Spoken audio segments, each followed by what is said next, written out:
Osman Dembele kufeera erga jedhamee abdii irraa kutatame deebi'ee bayyaannachuun taphataa cimaa addunyaa ta'uun badhaasa baalaandoorii jalqabaasaa mo'ate. Yeroonni miidhamaan rakkataa ture kufaatiin isaa haalaan odeeffame, amileen isaa cabee armeen isaa biraa hin dhabamne.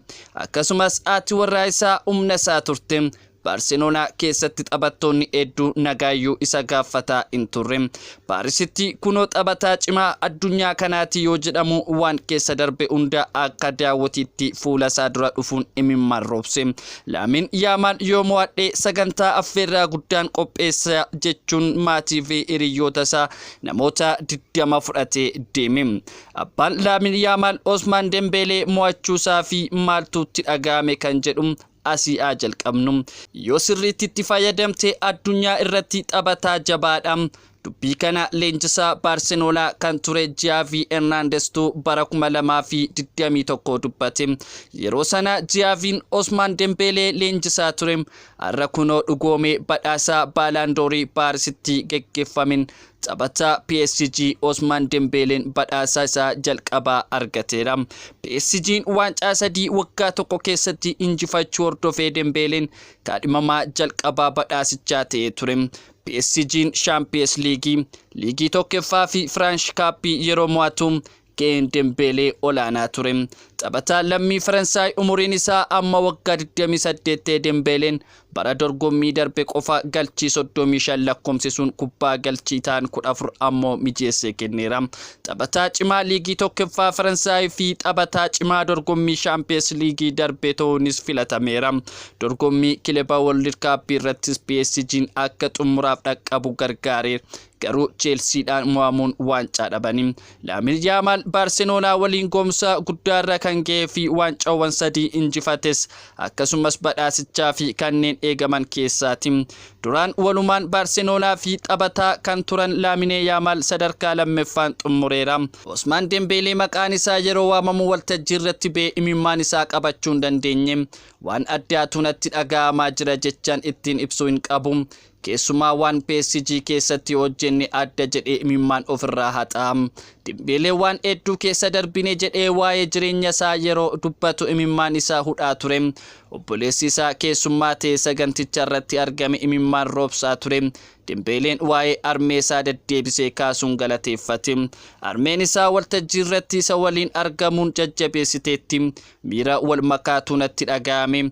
Waancawwan adda addaa mo'atte. Isumayyuu badhaasa kana harka taphataa kubbaa miilaa keessatti seenaa hojjete Ronaldinootiin fudhachuun waan addaati jedhe. Dembelen inumayyuu nama qaana'u yookiin saalfatudha. Ija jabinaan nama ilaaluuf rakkataa ture. Osman imimmaan osoo cobsuu armeesaa Faaximaa gara waltajjiitti affeere. Armeen Dembele Faaximaan isaa fi obbolaa isaa biroo 4 qofaa ishee guddistee kanaan dhaqqabsiifte.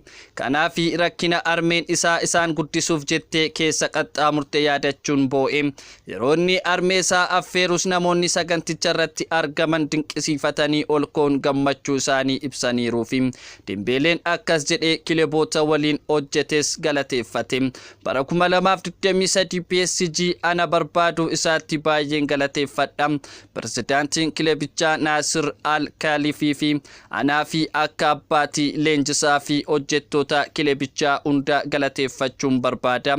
Leenjisaan koo Enrique anaaf akka abbaatii waan hundumaa walumaan moone yeroo gaarii fi amaattis na deeggartaniittu.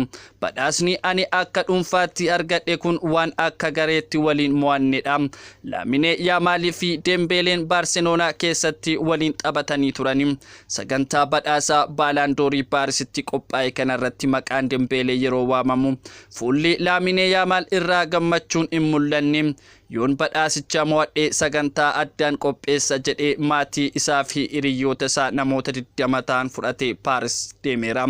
Garuu Laamin Yaamal badhaasaa taphataa ol adeemaa fi kennamu Koppaa Tiroofii jedhamu mo'ateera.